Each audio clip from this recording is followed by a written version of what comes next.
अमेठी एक दिवसीय दौरे पर पहुंचे मंत्री नंद गोपाल नंदी गौरीगंज में बीजेपी केंद्रीय कार्यालय का उद्घाटन किया। पूजन अर्चन कर कार्यालय का किया उद्घाटन। कैबिनेट मंत्री नंद गोपाल गुप्ता नंदी का बयान। राहुल के अमेठी, प्रियंका के रायबरेली से चुनाव लड़ने की चर्चा। राहुल प्रियंका की खुलकर घोषणा करने की हिम्मत नहीं नंदी। गांधी परिवार को हार का डर सता रहा है नंद गोपाल। राहुल या प्रियंका कोई चुनाव लड़े, जीत बीजेपी की होगी। बीजेपी ने जनता के सपनों को साकार किया है नंद गोपाल। अमेठी, रायबरेली को बगौती समझने वालों ने कार्य नहीं किया। केंद्रीय कार्यालय का आज आपने शुभारंभ किया है अमेठी लोकसभा क्षेत्र में, किस तरह की तैयारियां रहेंगी और क्या कुछ रहेगा आगे? देखिए, क्लस्टर इंचार्ज के रूप में मछली शहर, जौनपुर, सुल्तानपुर, अमेठी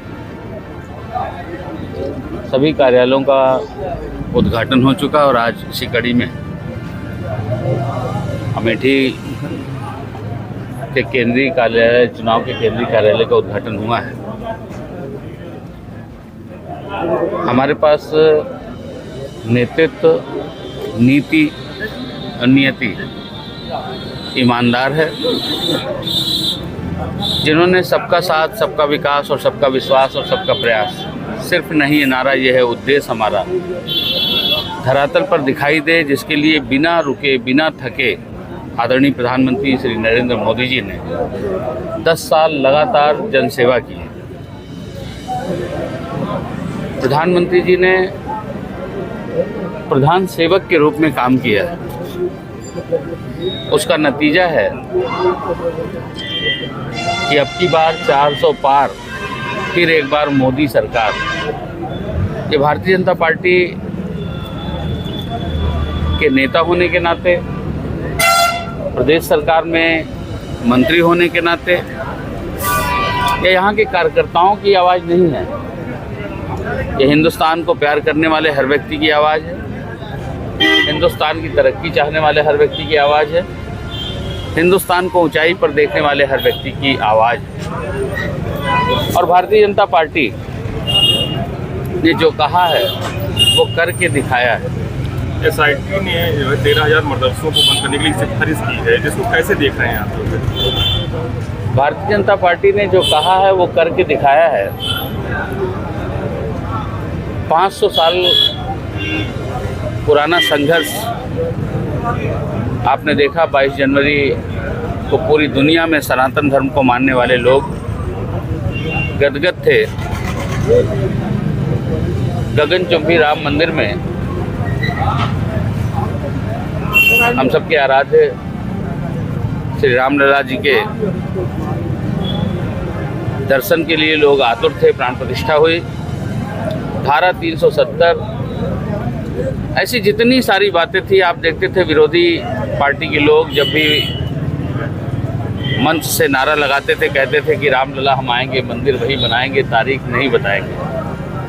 तारीख पहले से बता दिया, और जब निमंत्रण गया तो तमाम उन पार्टियों ने विरोध करने का काम किया। नफ़ा नुकसान सोचते रहे, फिर अल्टीमेटली विरोध करने का काम किया। मैं कह सकता हूं कि जो अब की बार 400 पार, फिर एक बार मोदी सरकार निश्चित रूप से हमारी सरकार बनने जा रही है। आदरणीय हम सबकी लोकप्रिय नेता, केंद्रीय मंत्री भारत सरकार में स्मृति ईरानी जी यहाँ से प्रत्याशी हैं, और प्रचंड बहुमत के साथ, भारी बहुमत के साथ। जो कांग्रेस इसको अपनी बपौती समझती थी, रायबरेली, अमेठी, और इन्होंने कुछ भी नहीं किया। उन्होंने इन 5 सालों में लोगों की सेवा की, लोगों के बीच में आती रहीं, लोगों के दुख तकलीफ को समझती रहीं। आज एक एक बूथ पर कार्यकर्ता उत्साही है और उत्साह के साथ काम कर रहा है। निश्चित रूप से हम लोग प्रचंड बहुमत से जीतेंगे। एसआईटी ने 13,000 मदरसों को बंद करने की सिफारिश की है, जिसको लेकर लगभग नेपाल सटे हुए जिलों में मदरसों पे चिन्हित की जाएंगी। कैसे देख रहे हैं इसको? देखिए,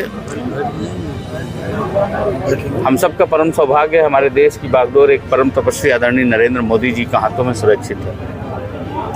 प्रदेश की बागडोर एक कर्मयोगी मुख्यमंत्री योगी आदित्यनाथ जी के हाथों में है। कानून का शासन स्थापित है। गैर कानूनी कानून से इतर जाकर के कोई भी काम करेगा तो उस पर कानून अपना काम करेगा, कानूनी कार्रवाई हो। राहुल गांधी जी अमेठी लगभग फाइनल। राहुल गांधी अमेठी आ रहे हैं, प्रियंका गांधी रायबरेली आ रही हैं। ऐसी जितनी भी चर्चाएं हैं, हिम्मत नहीं कर पा रहे हैं खुलकर सामना करने की, चाहे राहुल गांधी हो चाहे प्रियंका गांधी हो, कि हम आएंगे वो घोषणा करें।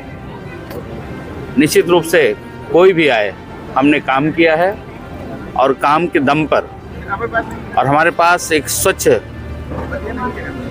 साफ नियति, साफ नीति, देश ही नहीं दुनिया के सबसे लोकप्रिय नेता आदरणीय प्रधानमंत्री जी का नेतृत्व है, बेदाग छवि है,